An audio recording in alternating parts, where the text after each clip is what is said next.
exciting things happening at our end. But to make this sort of a marquee game of facts, today we have a very special person who has launched a very special book, and it's completely aligned with just all that you've been doing and we've been doing along with you right through this year. And for those of you who've been joining us since last year, well, it's a wonderful, I would say, a journey that we're on. And when we see books like this coming out, it just makes it so much more worthwhile. We know that we're on to something good. And what am I referring to? Well, it's Rukmini's book, which is called Whole Numbers and Half Truths. And she joins us from Chennai. Welcome, Rukmini. And very quickly, Rukmini, I'm going to tell you, and those people are still joining in, but as they join in, just a little bit about what we do here on the Game of Facts. Well, as we know, this is powered by India Spend, which is a data journalism initiative.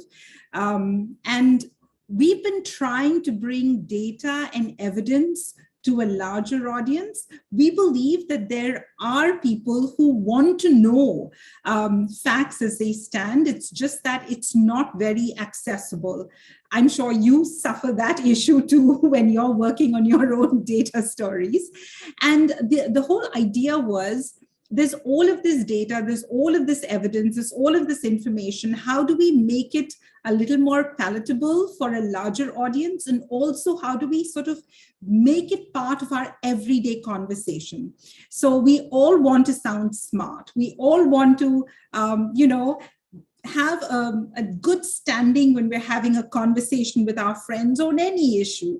And when we have the data, I think it just makes so much it makes it so much nicer for all of us. So that's really what this movement is about. It's about creating a movement of factivists. It's about creating a community of people who care about issues that matter to us, like public health, education, governance, climate change, things that really affect us on an everyday basis, but we it's not cool enough to really talk about. So Game of Facts is really about making all things that are uncool cool.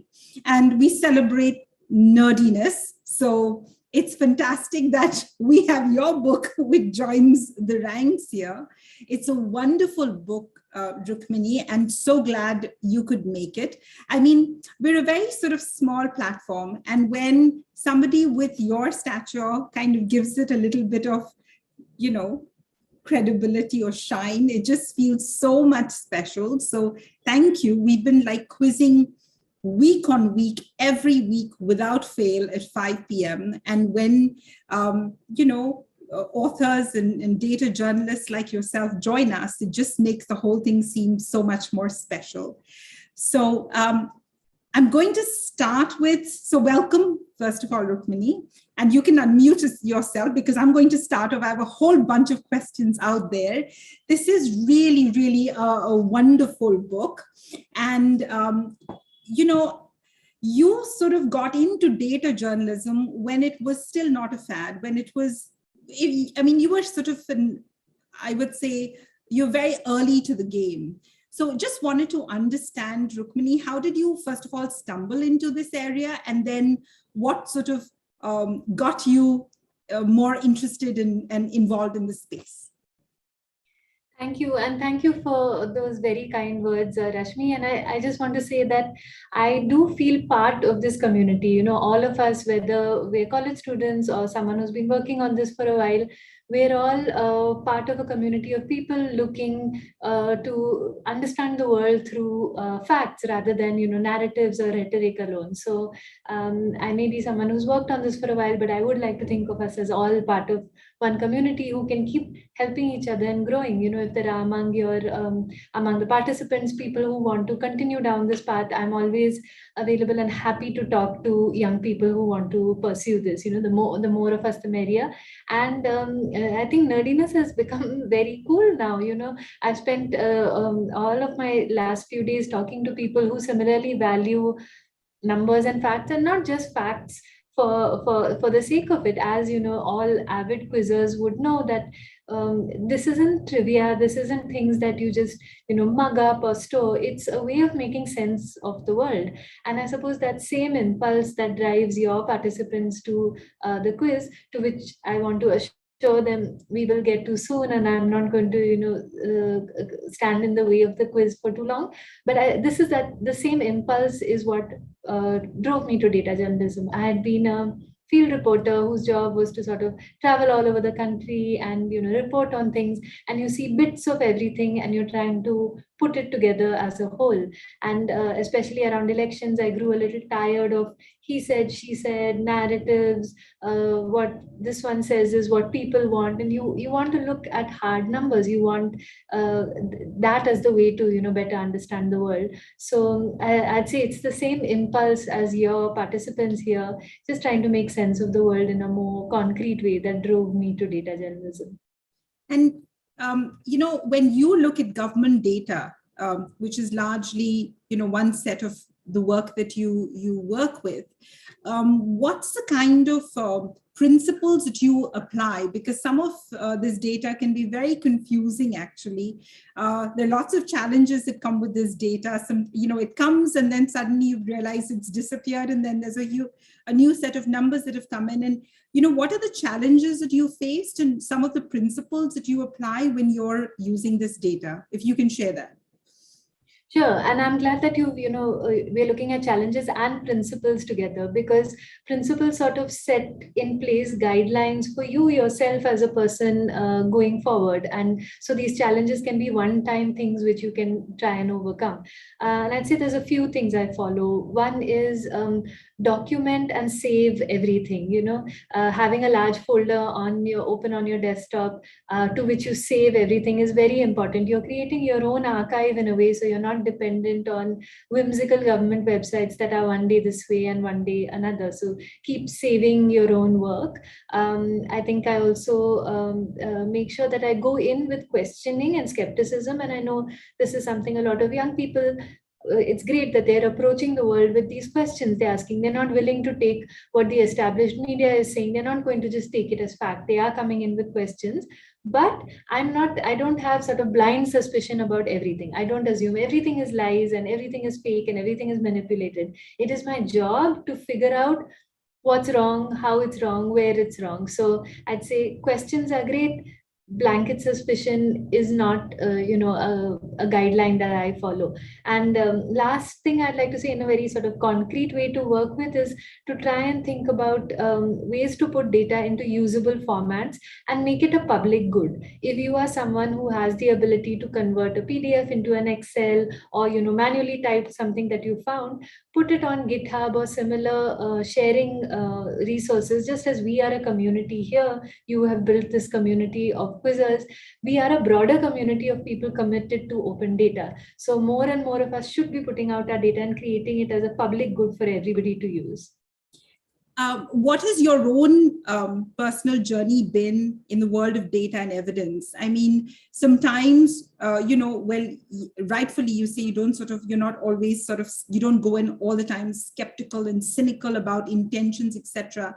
But when you can't reconcile the data with the evidence, or the evidence with the data, how do you sort of deal with it? And then I had one more question to ask, which was, when someone's sort of saying something which is absolutely unjustifiable or absolutely wrong, what's the approach we should have? I mean, you don't want to get aggressive. You just push the person further into sticking to their ground. You don't want to sort of be a pushover. What's your approach? So to answer the first part, I'd say sort of my journey on this has been to start as a field reporter. So a person who saw the way the world works and then started looking at the data around it. And that in a way has given me the tools to try and think about what to do when reality doesn't match with what you're seeing, which is you start thinking of the ways to play the two against each other and figure out what's happening. And there's a term that's used that's triangulation, right? Which is you pull in together multiple sources of data and see what they're saying together. If you feel that that it's odd that Kerala should have the highest rates of reported crimes against women, because it isn't, intuitively, it doesn't speak to you that Kerala is necessarily the most unsafe state in the country.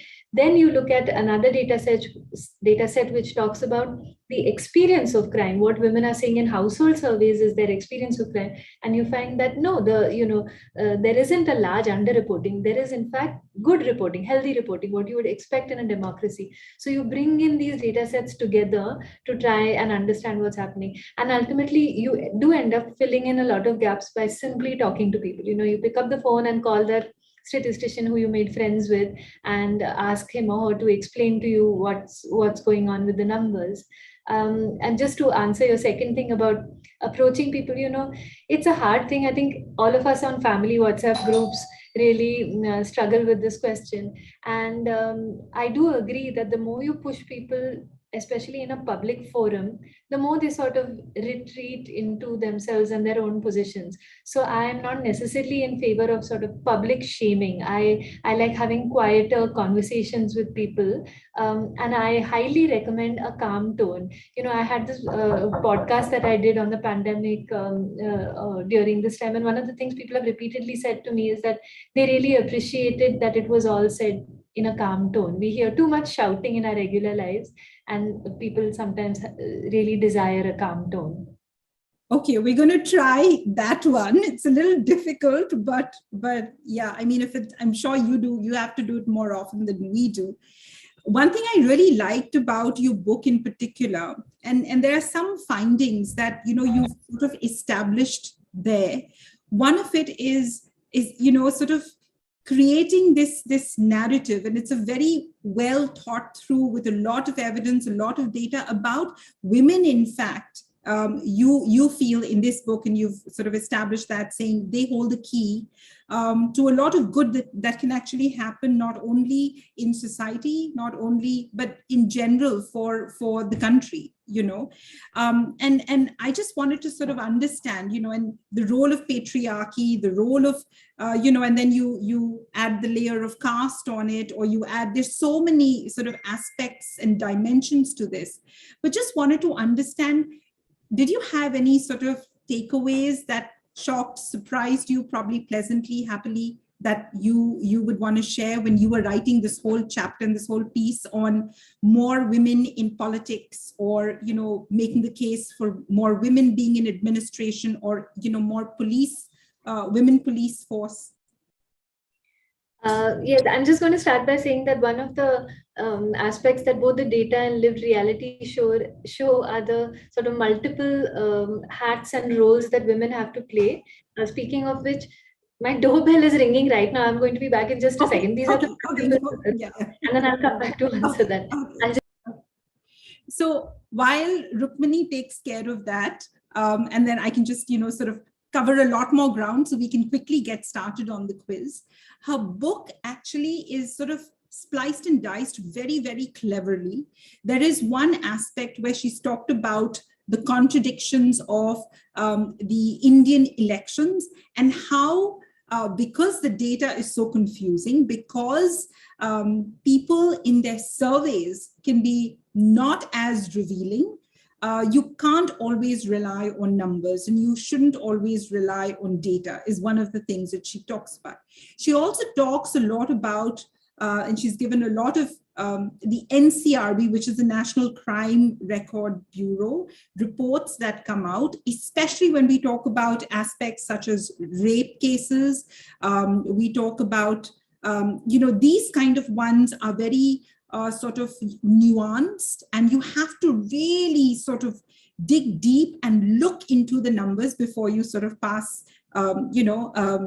a statement on what the data is saying. So I was just plugging your book, Rukmini, while you weren't here. And so just, the aspect on women is what we were talking about. And so if you can just talk a bit about that. Yes, so sorry about that. One of the one of the data points of interest in the book is that we all know that women do a lot more unpaid housework than men. But one of the numbers that really stood out to me is that a woman in paid work does more housework than an unemployed man. So, the multiple sort of pressures on women is something that we've all experienced, and that comes through in the data as well. I think there's a number of layers when it comes to data on women, and some of it is sometimes contradictory, and it defies explanation. So one of the things that we've seen is this amazing expansion of women's participation in politics. So in the last 30 years there's been a big increase in voter turnout. Almost all of that comes through women alone. We're seeing women show up to vote in huge numbers. But why that isn't translating into either better political empowerment, greater outcomes, better economic participation, that's a bit of a puzzle. So that's one of the puzzles when it comes to data around women, and we really need to think about especially women in the workforce, and why this number remains where it is. I'd say one of the numbers that, and the aspects that really shocked me the most, has in a way to do both with the questions around data and the questions around women, which is, and here I would encourage people to always look at the fine print, because this was a fine print story for me. We all know that police data comes from the National Crime Records Bureau, the NCRB. And one of the reasons I started looking at NCRB data was the 2012, Delhi case, which is one of the cases that really drove us all to look at crime statistics. And one of the things I was shocked to discover is that India follows something called the principal offense rule, which is that only the most heinous section of an FIR makes it to the final statistics. So if there is a crime that involves theft and also someone being hurt and maybe sexual violence and also murder, it will only be classified as a murder in the National Crime Records Bureau, which tells you that essentially we are underestimating every crime except murder in India, and it also meant that the 2012 attack would have gone down in the NCRB statistics as a murder, which is not, our understanding of the issue around it. So it really taught me that we need to look very hard at finding caveats. After I wrote about this, they've included it in the disclaimers. So, that was one good thing. So clearly, well, yes, quality can be a bit of a question mark at times, but what you're saying is like, not having data is not good enough, or just, we have to get better at, the quality of data, but don't let that stop. Don't turn that tap off because you want to get the quality right. Keep that going. And, we just have to make sure that we collectively are able to give inputs that will just make this quality of data better as we go along. But, the fact that you just need more data, you just need it. We need to all collectively as a community, and not just journalists, but also civil society organizations, also citizens need to keep demanding and asking for that data to come through. And it's only as it comes through, we'll find these little, I don't think it's it's as deliberate as one would think it to be, as much as really not very well thought through, that we should sort of be contributing to. But I think the role in particular that, people like yourselves as data journalists can really contribute to is just making sure that not only is sort of the data coming through, but the rigor and the quality of the data also keeps getting better as time goes by. I'm just conscious of the fact that, Rukmini, people are waiting to get onto the quiz. I still have some questions for you. I'm going to stick around.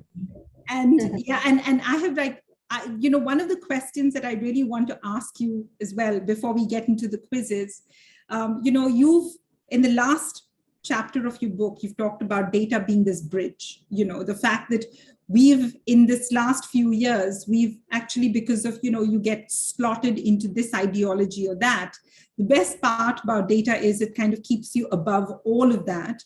And, you've talked about data sort of being this bridge between the left and the right, and, what have you. And, just on that perspective, and I know what happens is, and you are sort of in that coveted position where your ideology doesn't matter because it's a number that's speaking. And, that's really the position you bring even into a room. And that's really what we want a lot of people to also, sort of be positioned as. It's not like I'm not coming here with my bias. I'm coming here saying this is what the data or the numbers are saying. Can you just talk a little more about how you have felt the role of data in just, establishing that or being that bridge? Yeah.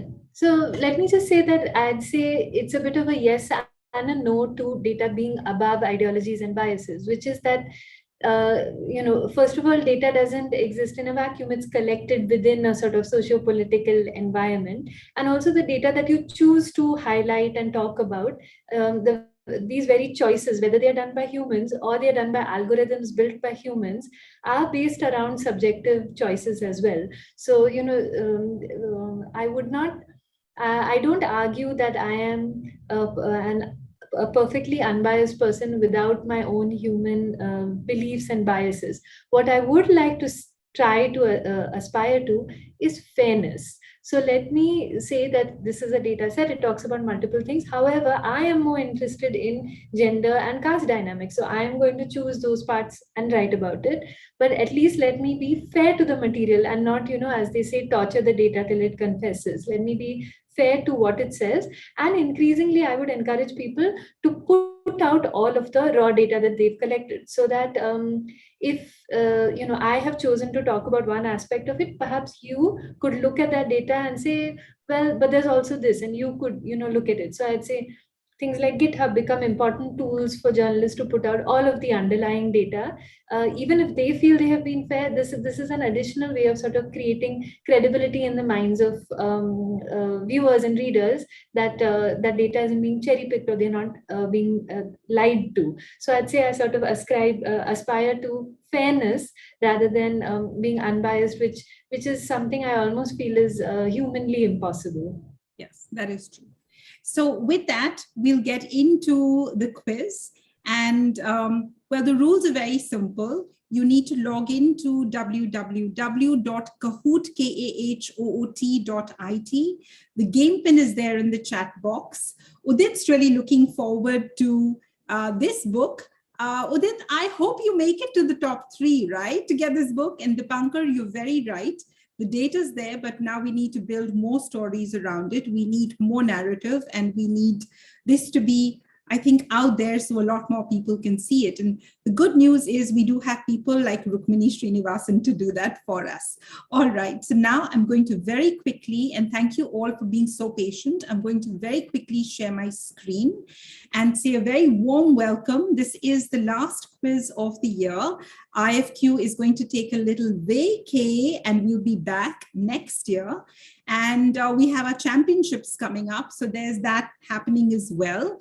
But Ridhima, Nishant, Udit, Yukta, Aman, Akshat, Dipankar, Swati, Adya, Dia, Ria, Soni, Mayur, Abhilash, Shruti, Gargi, Gyan, Aditya, Ashwin, Mohammed, Ruhi, Gaurav, Divya, welcome everyone. Thank you all so much.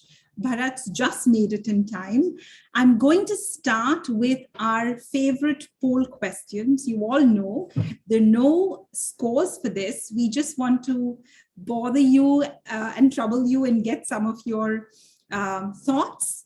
And but there are no scores for this. Just fire away, answer anything you want, and it's all right. Okay, so here we go.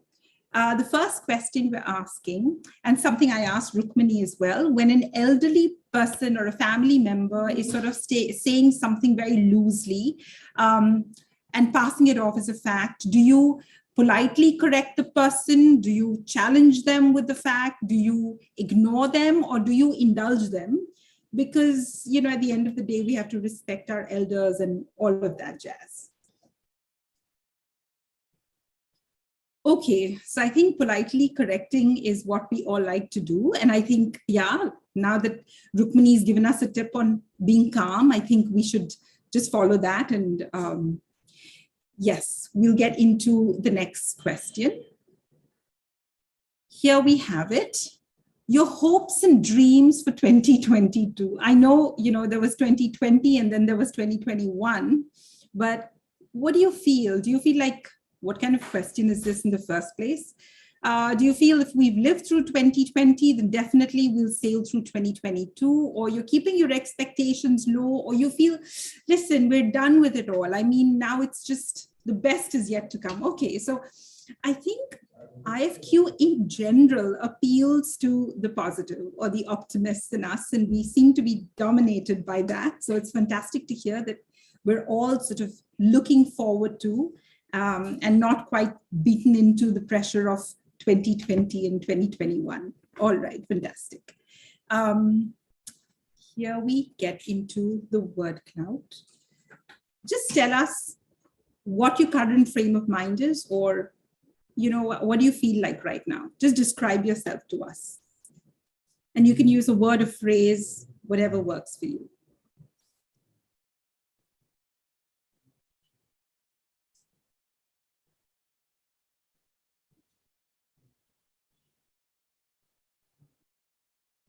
All right, so here it is, it's bubbling up. And if you have any questions for Rukmini, just fire away. During the quiz, I'll keep asking her. I think Ashwin has a question, and I think it's a very good question, so I'm going to ask her about it too.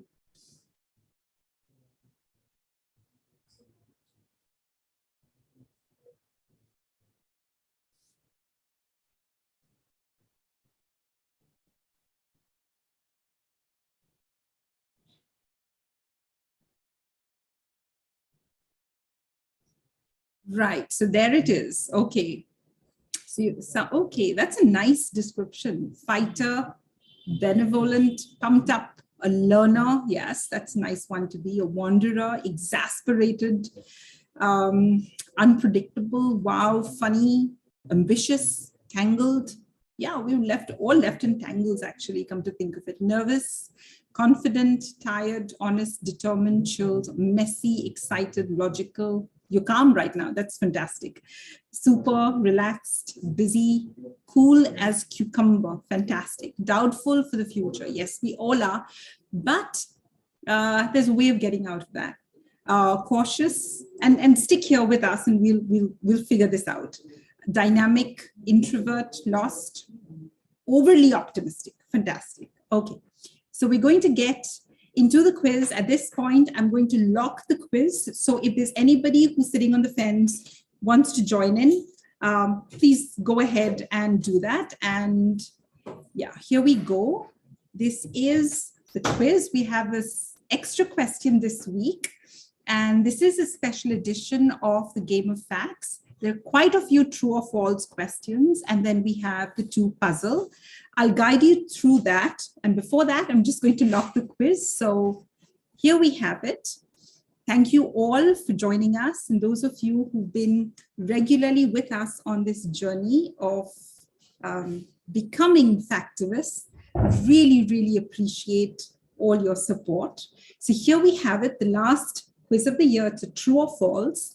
There are more pregnant women with anemia in the state of Jharkhand compared to those in the state of Gujarat. We're comparing pregnant anemic women in the state of Jharkhand and Gujarat. Is this statement true or false?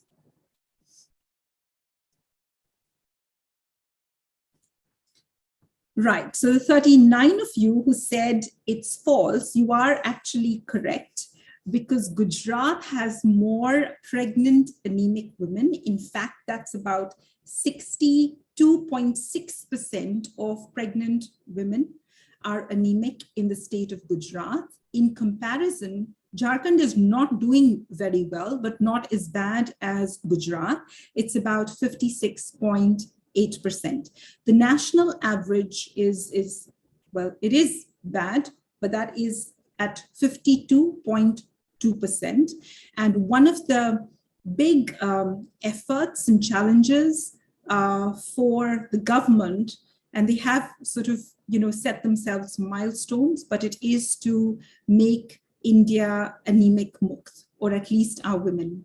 And that is a big, big challenge. All right, so let's take a look at the scoreboard and we'll see how that's going. Right now, Smart Gecko has the highest scores, but he or she answered right, and it was also the fastest, followed by Aditya, Yukta, Vanshika, and Shri Harshita. All right, we'll get into the next question. It's another true or false, and double points for this one. 70%, which is a pretty large number actually, of India's medical devices, surgical equipment, etc., are imported. Is this statement true or false?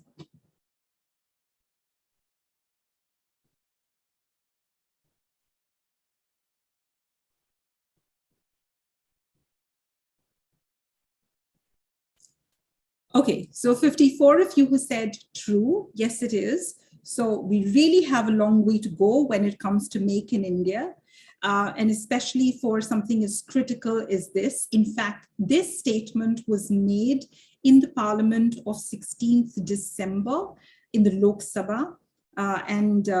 Yes, it is true. 70% of India's medical devices, surgical equipment are all imported. All right, let's see how we hold up. It's Smart Gecko, Aditya, Mayur, Vanshika, and Shri Harshita. This is a very dynamic scoreboard, so just keep at it. All right, another true or false. In 2021, Indian Armed Forces recorded the highest number of helicopter crashes in a 5-year period. We're talking about 2017 to 2021. Is this statement true or false? So the 44 of you who said true, yes, you are right. In fact, since January 2021, there has been the highest number of crashes that we have seen in the last 5 years. In terms of, it's about 15 helicopter crashes. And yes, I mean, that's really how it stacks up. Again, this data was provided to the Lok Sabha on the 16th of December, and that's really when we got to know, the number of crashes of helicopters this year. We're also putting the data up in the chat box because some of this can actually be, you want to be careful about these kind of numbers. So it's also there in the chat box along with the source. All right. It's Smart Gecko, Mayur, Shri Harshita, Dhruhi, and Tushar. I think it's getting a little dynamic, and Smart Gecko needs to be a little careful about maintaining position. Okay. Now, this question has double points. The type of helicopter which recorded the highest casualties since 2017 is the Mi-17 V5, ALIH WSI, the Cheetah or the Chetak.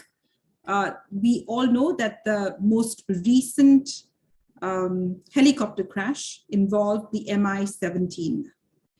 And you are right, actually. In fact, the Mi-17, not that I am some aviation expert, I understand is a Russian helicopter. The ALH, Cheetah, and the Chetak are all manufactured by the Hindustan Aeronautics Limited, and is in collaboration with Aerospatiale. So clearly, that's just another interesting statistic. And, sometimes these numbers kind of put things in perspective. Don't want to sort of get into any sort of conjectures here, but really this is what data is telling us, that this particular helicopter is slightly problematic compared to the others. And we're looking at a 5-year range. All right. Yes, we were expecting a bit of an upset. It's now Mayur, Tushar, Abhishek, Josh, and Shri Harshita. And Smart Gecko, hang in there. You'll make yourself back onto the scoreboard. There are enough of questions to go around. All right. What do we have next? The state with the highest incidence of vitamin D deficiency in the age group of 1 to 19 years of age. Is it Uttarakhand, Punjab, Haryana, or Bihar? We know the importance of vitamin D. If you do have the deficiency, the way it manifests is just in a range of ways. And 16 of you said Punjab. And you know, when Rukmini was talking about those contradictions and those puzzles that don't really add up, this is one of those. So when you look at the data sets of percentage of children and adolescents that are vitamin D deficient in the state of Punjab, it's baffling, because this is a state, the perception of, you know, the mustard seeds and the lassi and the paneer and all of that kind of, you know, you think, oh, people really eat very heartily in that state. There isn't an issue as far as food is concerned, but we all know that for vitamin D to form, you need exposure to the sun, to, you know, UV light, and that's really how it's a very sort of a complex vitamin in that sense. It's not something that you can pop a pill and have it. And clearly something is wrong here. It's not quite adding up. And I was so puzzled when I saw this particular data set that you know, it's the data is really sort of overwhelmingly, I mean, especially this state stands out for having vitamin D deficient children and adolescents compared to all the other states, which are not doing as well from a you know, a food perspective, or a food you know, food procurement perspective, is not doing as well. But clearly there's something probably more that we don't know about, or we probably need to investigate a little more into. So with this question, it's Mayur, Tushar, Abhishek, Josh, and Sri Harshita. I don't think much has changed on this one. We'll get into the next one for double points. Currently, this state has the highest stock of COVID-19 vaccines. We're talking about, I think it's 3rd December 2021. Kerala, Maharashtra, West Bengal, or Uttar Pradesh. Which of these is your pick? This is stocks of COVID-19 vaccine doses. Okay, so just in case anybody around the country, you know, there's a shortage of COVID-19 vaccines, you probably want to head to West Bengal. And 10 of you who got that right, well, I don't know if it's lucky or you knew something, but currently West Bengal has a stock of about 20 million doses. And then you have Uttar Pradesh, which has about 19 million odd. And then you have Maharashtra, which has about 17 million, and Bihar has about 12 million doses. Just so you know, as far as Sputnik and Covaxin is concerned, the shelf life of both these vaccines is 12 years. And one of the challenges that we're seeing is that this, you know, the vaccines are sort of coming very close to the end of their shelf life, and probably it's not such a wise thing to just have it in stock and make sure that, you know, you're using it very quickly. So with that, we'll take a look at the scoreboard, and it's now Tushar, Ritish, Mayur, Abhishek, and Soni on the scoreboard. And we'll get into the next question. Double points for this one. In 2021, this state encountered the highest number of disastrous weather events. Was it Madhya Pradesh, Maharashtra, Odisha, or Uttarakhand? We're just talking about the number of disastrous weather events.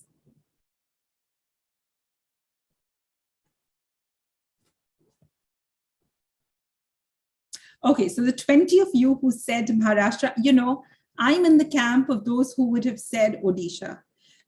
But surprise, surprise, actually it is Maharashtra.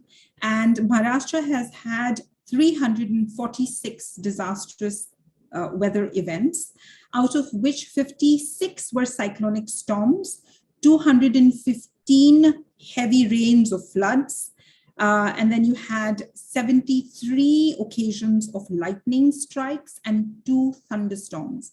And when we talk about Odisha, it's about 213 events in total, about 4 cyclonic storms, and then a bulk, it's 203 lightning strikes, so lightning incidents, and 3 bouts of heavy rain. So clearly, when it comes to lightning strikes, Odisha is, in the lead. And what we are being told by the scientific community is that lightning is caused to a great extent as a result of climate change. All right, I'm going to take a look at the scoreboard right now. And it's Tushar, Soni, Sri Harshita, British, and Udit Nair. Okay, here we go. The next question.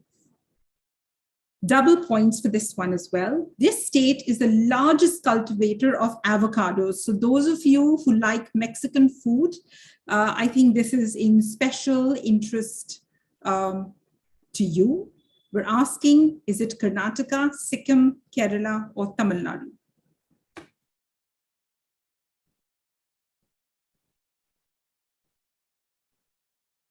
So the 19 of you who said Tamil Nadu, yes, Tamil Nadu is the largest cultivator of avocados. All right, and they are making sort of the Haas, the very premium kind of avocados, and getting quite the bounty for that one.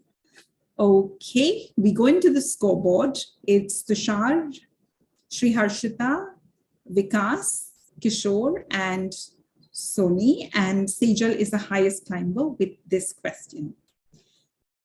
All right.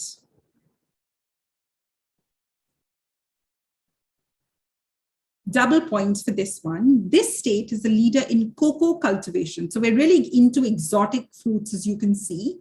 Is it Andhra Pradesh, Kerala, Karnataka, or Tamil Nadu? India is getting there in the chocolate making scene. We have a nice cottage industry coming up, and we're asking which state is the leader. So the 20 of you that picked Andhra Pradesh, you are right. That is the largest cultivator of cocoa currently and does a very good job in getting the maximum yield from the land that they use. Tamil Nadu gets a very small yield, but the amount of land that is used is really comparable to what Andhra Pradesh uses. Again, one of those things that really get you thinking, what's going on here? Is there something interesting or a story to be told? All right. It's now Sri Harshita, Tushar, Akhil, Yash, and Dhruhi. I was wondering if I could call on Rukmini, because I had a couple questions that I thought we could ask. And Rukmini, if you're around, so there was one question which was by Leslie saying, hi Rukmini, which Indian states' COVID-19 data sharing and surveillance efforts do you feel would be a good model for all to follow? So there's a couple of states that have done a good job on data sharing. I'd say Tamil Nadu, Kerala, and Nagaland are among the states that have done it well. Karnataka did a really good job too initially, but now they've stopped releasing some of their details. So these are 3 states that, because the things that we want to know about COVID are not just daily numbers and that sort of thing. We also want to try and understand the spread of the disease. And to understand that, we need to know demographic details like age and sex of people, both cases and deaths. And these are among the few states that do provide that information. And as a result, almost all of the scientific work that we have around the disease as it has operated in the country comes from these states, because these are the only ones for which we have that detailed data. And I remember speaking to the officials in Nagaland. They did not hire any outside agency or outsource it to like a big company. Just within their own staff who was available, they've used them, and they put out an excellent bulletin every day right through the pandemic. So quality as well as frequency, consistency, all of those are important. Not putting it out just on Twitter as many states do, and putting out a bulletin in the first place. UP is among the states that does not put out any public bulletin at all. We journalists and other people have to source it from elsewhere. So there are data sharing standards that have been set by some states. We don't even need to look at other countries. We have states that have set this example. In terms of surveillance, again, I'd say Karnataka and Maharashtra are probably among the states that did a good job, but uh, some of this is really hard to say how good surveillance efforts were. Were surveillance efforts equally spread out among low and high income areas is something that we don't know very well. There's a lot, making sure that surveillance was not coercive, that it didn't infringe on privacy. These are also important considerations. And we do know that violations of privacy and human rights have happened in states including Karnataka and Maharashtra. So surveillance is a harder one to answer. Bulletins, numbers which have a sort of easier indicator, that's an easier one to answer. And Ashwin had one question. He says, ma'am, how do you judge the authenticity of any data or fact? Yeah, I'm sure this is something anyone who's approaching this field for the first time grapples with, right? How do you know that you can rely on something you're going with? So I suppose if you live in a democracy, as we do, with strong institutional data structure, surveys is not something that began yesterday in India. All of the surveys have a 50, 60-year-old history. They are within structures that are under the law. They comply with international standards. Let's not minimize or diminish the quality of Indian data collection. It is up there, it's deficient in many ways, but the institutional structure is up there with the world. There's a reason we were the envy of the developing world in the 50s and 60s. The structure we put in place still exists, and there are international norms that we have to comply with. So it isn't some sort of rogue, unregulated space in which anything can happen. Of course, we need to. So I would say that helps a great deal with some degree of faith in government data, which isn't to say that we should just sort of blindly trust all of it.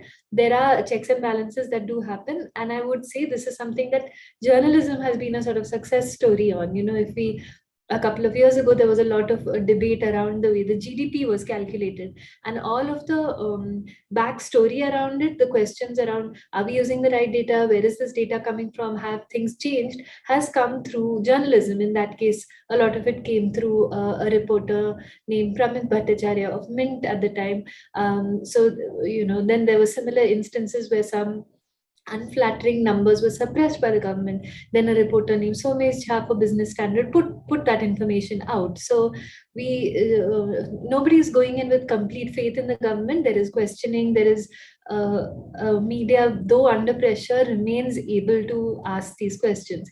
I have much greater concerns and questions when it comes to privately collected data.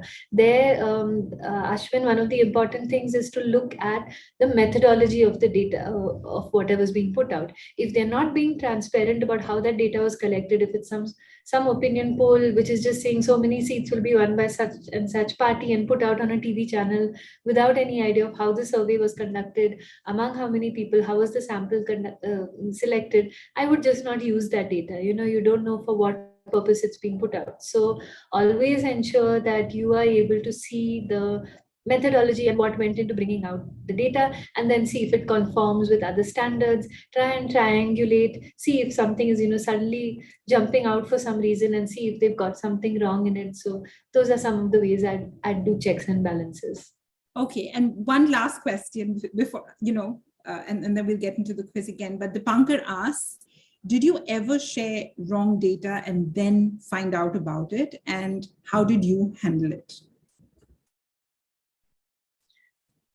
Mm, I'm going to sound very smug if I say no, but I can't exactly think of an instance right now. If that has happened, then there would typically be a correction in the newspaper or whatever you write for the next day.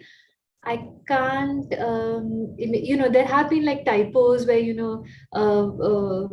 decimal points have gone wrong or a percentage sign was missed out.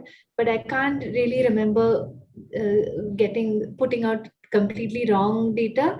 If I have and I've forgotten about it, I'm sure there was a correction carried. Cool. All right. So we'll get into the quiz now, and we'll come back to you, Rukmini.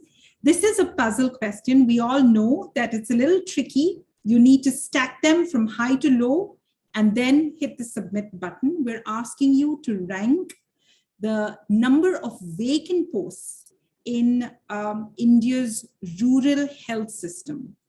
Your options are, which you need to stack in order, are specialists, surgeons, gynecologists, etc., nurses, doctors, and pharmacists. Rank from high to low the vacant posts in India's rural health systems. These are typically your primary health centers and actually the backbone for rural India when it comes to getting access to medical care.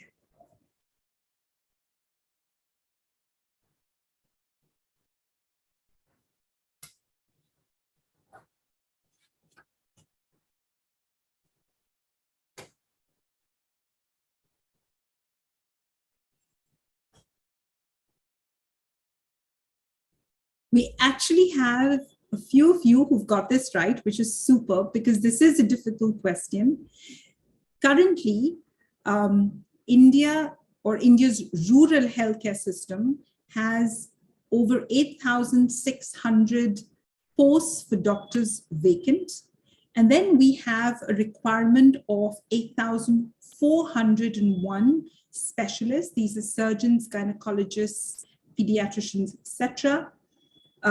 Nurses, which is around 7,248 vacant posts, and then we have pharmacists, which is around 4,424. This is a very difficult one, so don't beat yourself up too much, and you don't really have to know the numbers, but we all know that when it comes to primary healthcare centers, our doctors would rather be in urban areas than go to rural India. And there are a lot of compulsions also because of that. As it is, we do need more doctors. And then when we have them, they do have sort of certain preference of where they'd like to be.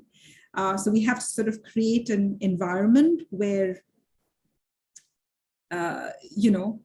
they can be there. I think there's one question which says, what's the difference between doctors and specialists? We're talking about doctors who've done MBBS. These are your basic doctors that are required to run the primary healthcare centers. And when we talk about specialists, these are really the specialists that come in for a particular, very specific time frame or a reason. So that's really how the rural health system has classified these posts. All right, we'll get into the next question. And things are really looking a little different. It's Akhil, Sri Harshita, Tushar, Yash, and Shreyan. And here we have the last question. This is another puzzle. It's double points, and we're asking you to rank the states from high to low based on the number of cases filed in the family courts this year. It is really till the 31st of October, 2021. We're trying very hard to use just the latest data that we have. The states are Haryana, Kerala, Punjab, and Maharashtra, specifically on the family courts. These are essentially disputes, divorce cases, etc., within the family.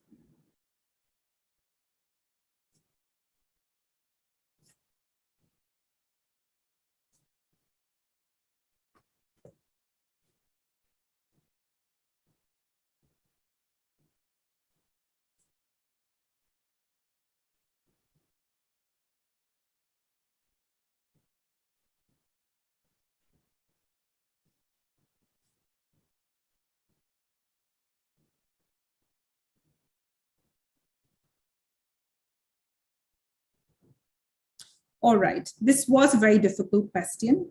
UP has the highest number of cases that have been filed in family court from Jan 1st till 31st October.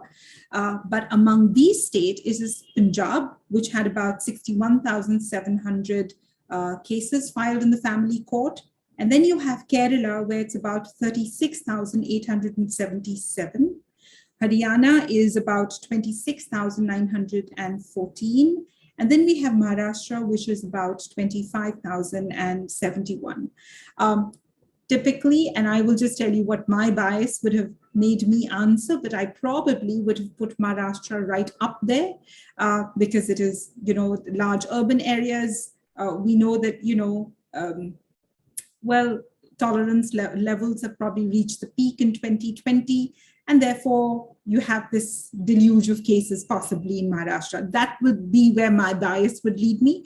And then I'd probably look at Kerala, and then I would say maybe I'd probably put Haryana last and then before that Punjab. But well, that's me and my bias speaking. And, sometimes when we look at these things, there is the bias aspect that comes in. And yes, I do agree that maybe this one was a little, how do you judge that? How do you sort of, stack these states up? All right, so thank you all so much for joining us. Before I get into the scoreboard, I have something to say, especially all those of you who've stuck around right till the end. A very wise thing to do, because while I will show you the podium and the final score winners, but I just want to say each and every one of you on this game of facts is a winner, because each and every one of you is going to get a copy of Rukmini's Whole Numbers and Half Truths. So here we go. On the podium, we have Tushar,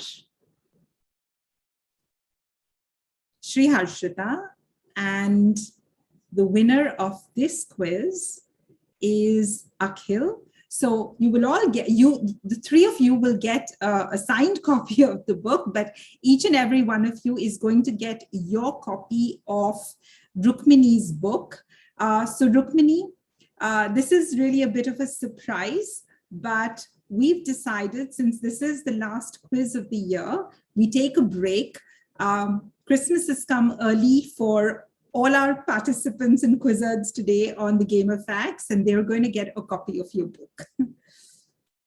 So in parting short, if there's any specific thing you would request or want to tell them to focus on as you're reading this book, what I like the most about this book is you make it, you sort of engage the reader into this whole world of data and numbers and data sets and all of that, and you just make it read like such a easy narrative, and one can only imagine how difficult otherwise the process is.